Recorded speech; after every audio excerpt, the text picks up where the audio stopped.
Piny moko mayuak oluga jo kansa gi jo kute mag ayaki ma bende gibire ng'anyo mane dhoka mutieno.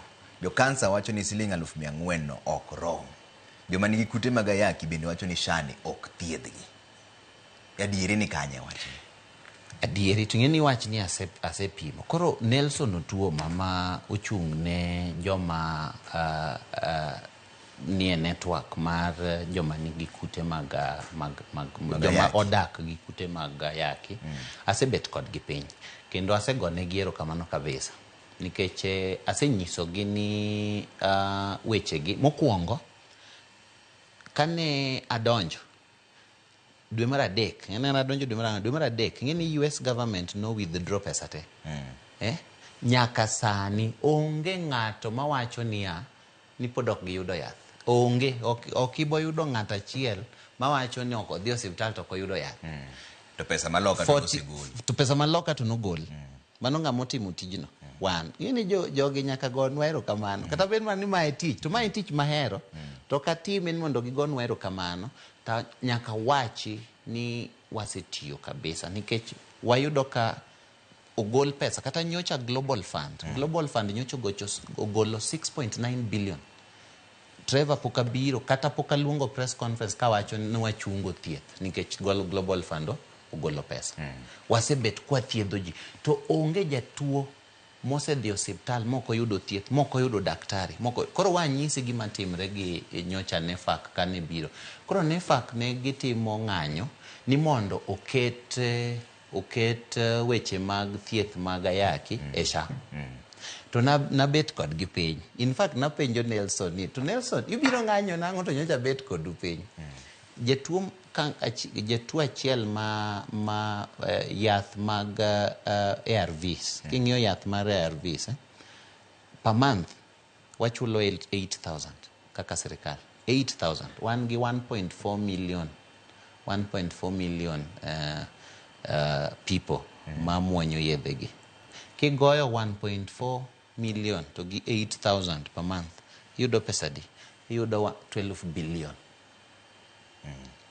12 billion. Go 12 billion gi apagario. Asto nikech koro wane group tiende ni wane pinje mang'eny, WHO chulo pesa.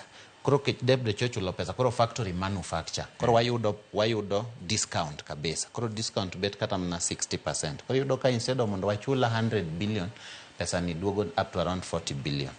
Koro gidwan mondo 40 billion ni okete SHA. Koro nabet kod gi piny manyiso gi niya, iwinjo 40 billion ni wanyalo kete SHA. Lakini wabo makete SHA ka jo Kenya ojiandikisha mondo chul SHA. Iwinjo? Koro sani wasebet kwa dhi maber kabisa. Koro gindo nyocha bende gitimatima nikech ng'eni sani wane negotiations. Fact Kenya wadhi bet piny mokwongo madhi duoko pesa mar Amerika. Nyocha wan gi US nuneno ka president mar wan oromo gi secretary mar state ma Amerika miluongo ni Marco Rubio. To ne an kanyo kendo nadhi gi president Amerika. Ma kane president pokoromo gi Marco Rubio, wane mane waromo gi migao mar thieth ma Amerika, ma ane ma lead negotiations. Kawuono aromo kodgi, nyocha naromo kodgi, kapok dweni orumo, waseduoko pesa. Manogol cha. Koro watiyo kabisa to gini watimo to kwagoe koko. Koro jowa te man gi tuo kata ma osebet kayudo thieth. Adwan monda nyisgi kawuono ni kik gibed gi wasi moro amora. Onge gimoro amora madhi chung'. Kendo adwa nyisogi ni kik ng'ato wuondgi ni miyo gi siling 200 ni gibiro ni gi ng'anyo. Onge ng'anyo ma wasetieko. Kendo Nelson gi joge te mag NEFAC ong'e mae, James ginong'e mae, James Kamau ginong'e mae. Kendo wacho negi kabisa. Koro jo kansa. Makoro ko bineno kendo ng'anyo moro mar joma nigi kute mag ayaki. Kata mna ng'anyo mane gin godong nyocha waseyudo mna barup gi. Tayudo barup gi ta anbe mna nyiso gi ni gini. Ngeni kama kaka wadwa. Koro ngeni samoro. Ngeni samoro bende jomoko be nitie ma ko osetim gigi te. To nyaka bende ginyis ni gintie. Koro okumba mar SHA thiedho nyaka joma nigi kute mag ayaki. Mano to ok thiedhi. Pod okumba mar SHA pod ok nyal thiedho. Tok mae gima ne ging'anyo ne. to mano kwanya keto sani nikech already wan gi pesa mwadhi thiedho gigo. Iwinjo gima wachono? Already wan gi waketo pesa. Ino pesa mane US ogolo cha nyocha waketo pesa kaka sirikal. Sirikal noketo bilion 17. Mana ni joma nigi kute magayaki bilion adi? 17 mwanyiewo go yath. Pesa mane Amerika miyowa, mane Amerika ogolo adhi e ministry ni dwe mar 5 waketo pesa no te kono. Emo mineno ka waduoko nyaka budget piny, budget mar Kenyatta, budget mag dok piny by 3 billion, MTRH by 2 mondo wanyiew yedhe go.